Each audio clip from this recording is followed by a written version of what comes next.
राजर्षी छत्रपती शाहू महाराजांच्या सामाजिक न्यायाला आणि राजमाता पुण्यश्लोक अहिल्यादेवींच्या आदर्श राज्यकारभाराला मी सर्वप्रथम सलाम करतो.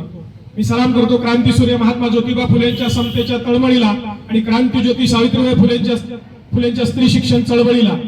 मी मनापासून सलाम करतो भारतरत्न डॉक्टर बाबासाहेब आंबेडकरांच्या राज्यघटनेला, लोकशाहीर अण्णाभाऊ साठेंच्या लेखणीला आणि आद्य क्रांतीवीर राजे नरवीर उमाजी नाईकांच्या जाज्वल देशभक्तीला. मी मनापासून सलाम करतो या महाराष्ट्राच्या मातीला, संत ज्ञानेश्वरांच्या ओवीला आणि जगद्गुरु तुकोबरायांच्या अभंगाला. मी मनापासून सलाम करतो आपल्या प्राणाची बाजी लावून या देशाच्या सीमेचं रक्षण करणाऱ्या कामाच्या शूरवीर जवानाला आणि स्वतः अर्धपोटी राहून तुम्हा मला पोटभर जेवू घालणाऱ्या कामाच्या बळीराजाला. मी मनापासून सलाम करतो उपस्थित सर्व वडीलधाऱ्या मंडळींना, माझ्या तरुण भावांना आणि ज्यांच्यापर्यंत माझा आवाज पोहोचतोय त्या माझ्या माय भगिनींना. बांधवांनो, आज आपण या ठिकाणी मसवड येथील अप्पर तहसील कार्यालय या ठिकाणी एक दिवसाचं धरणे आंदोलन केलं. या धरणे आंदोलना पाठीमागची भूमिका काय होती तर मसवड नगरपालिका निवडणुकीच्या पार्श्वभूमीवरती मसवड पोलीस स्टेशनच्या तत्कालीन एपीआय अक्षय सोनवणे आणि त्यांच्या सहकार्याने एक कारवाई केली.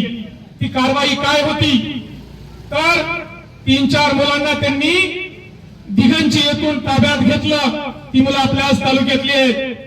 दुसऱ्या 3-4 मुलांना त्यांनी मसवडच्या बाजार पटांगणातून ताब्यात घेतलं आणि या मुलांना रात्रभर पोलीस स्टेशनला ठेवून त्यांना मारहाण केली. या मुलांचा परस्परांशी कसलाही संबंध नाही, ही मुलं एकमेकांना ओळखत नाही. असं असताना दुसऱ्या दिवशी त्या सर्व मुलांना पोलीस स्टेशनच्या समोर आणलं गेलं, पत्रकार बांधवांच्या समोर आणलं गेलं आणि असं जाहीर केलं की ही मुलं एक खतरनाक गँग चालवतात, गरुडा गँग नावाची गँग चालवतात, हे खतरनाक शस्त्र जवळ बाळगतात. अरे ज्या पोरांच्या अजून त्यांना मिसळून फुटलं नाही अशा पोरांच्या कपाळावरती तुम्ही गुन्हेगारीचा शिक्का मांडला आणि ही मुलं एक खतरनाक गुन्हेगार आहेत अशा पद्धतीचं वातावरण तुम्ही निर्माण केलं. त्याच्यामध्ये एक अल्पवयीन मुलगा होता.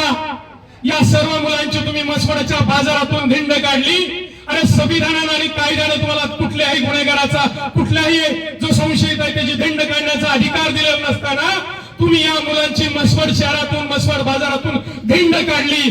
तुम्ही कायद्याचे रक्षक आहात का तुम्ही कायद्याचे भक्षक आहात, हा माझा सवाल आहे. कायद्याला कुठल्याही आरोपीची धिंड काढता येत नाही म्हणजे कायदा तुम्ही पहिल्यांदा तिथं मोडला. अल्पवयीन आरोपीचं नाव जाहीर करता येत नाही हा कायदा सांगतो, परंतु तुम्ही त्या अल्पवयीन आरोपीचं नाव प्रसार माध्यमांना दिलं. हा खूप मोठा गंभीर गुन्हा बांधवांनो. आणि जो कायदा तुमच्या माझ्यासाठी आहे तोच कायदा पोलिसांना सुद्धा आहे. कायदा पुढे सर्व समान आहेत. मग सामान्य नागरिकांना वेगळा कायदा आणि पोलिसांना वेगळा कायदा असं काही या देशात आहे का, असं काही या राज्यात आहे का, हा आमचा सवाल आहे. आणि म्हणूनच आजचं धरणे आंदोलन होतं. मसवड पोलीस स्टेशनचे तत्कालीन एपीआय अक्षय सोनवणे आणि त्यांचे जे सहकारी पोलीस आहेत त्यांनी गुन्हा केला, त्यांनी कायद्याचं उल्लंघन केलं. म्हणून एपीआय अक्षय सोनवणे त्यांच्या सहकाऱ्यांच्या वरती तोच कायद्यानं गुन्हा दाखल झाला पाहिजे, त्यांना अटक झाली पाहिजे. या मागणीसाठी आजचं हे धरणे आंदोलन होतं. या मागणीसाठी आम्ही या जिल्ह्याचे माननीय एसपी तुषार दोशी साहेबांना भेटलोय, त्यांच्या दारात गेलो, त्यांच्या दालनात गेलो, त्यांच्याकडे मागणी केली की हे कायद्यानं बरोबर आहे, आम्ही जी मागणी करतोय ते कायद्याने बरोबर आहे आणि आम्ही याचे सर्व पुरावे दिलेत. पुरावे देऊन सुद्धा जर तुम्ही कायद्यानं गुन्हा दाखल करत नसाल तर पोलिसांसाठी वेगळा न्याय आणि आमच्या पोराबाळांसाठी वेगळा न्याय हे आम्ही चालू देणार नाही. कारण हे घटनेतच नाही, हे कायद्यातच नाही. कायद्यापुढे सगळे समान आहेत. असं असताना तुम्ही दुजाभाव करून पोलिसांना वाचवायचं काम जर करत असाल तर आम्ही हे कायद्यापुढे टिकू देणार नाही, संविधानापुढे टिकू देणार नाही. आज आम्ही अप्पर तहसील कार्यालयाच्या प्रांगणात या ठिकाणी धरणे आंदोलन केलंय. आमची भूमिका आम्ही मांडली आहे. जर एपी अक्षय सोनवणे त्यांच्या सहकाऱ्यांच्या वरती पुढच्या काही दिवसात जर गुन्हा दाखल झाला नाही तर या पुढचा लढा हा आयजींच्या दारात असेल. या कोल्हापूर परिक्षेत्राचे विशेष पोलीस महानिरीक्षक फुलारी साहेबांच्या दारातच या पुढचं आंदोलन आम्ही करणार आहे. ही भूमिका या निमित्तानं आम्ही जाहीर करतो. कायद्यापुढं सगळे समान आहेत आणि कायद्यापेक्षा कुणीही मोठा नाही, ही भूमिका घेऊन आम्ही आंदोलन करतोय.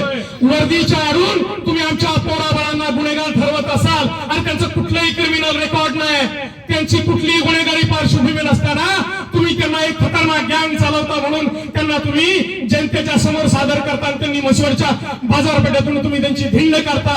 कायदा सगळ्यांसाठी समान आहे. ज्या कायद्यानं तुम्हाला वर्दी दिल्या त्याच कायद्यानं तुमच्यावरती गुन्हा दाखल झाल्याशिवाय आम्ही अजिबात थांबणार नाही. ही या ठिकाणी प्रकर्षानं आणि तीव्रतेने या ठिकाणी सांगतो.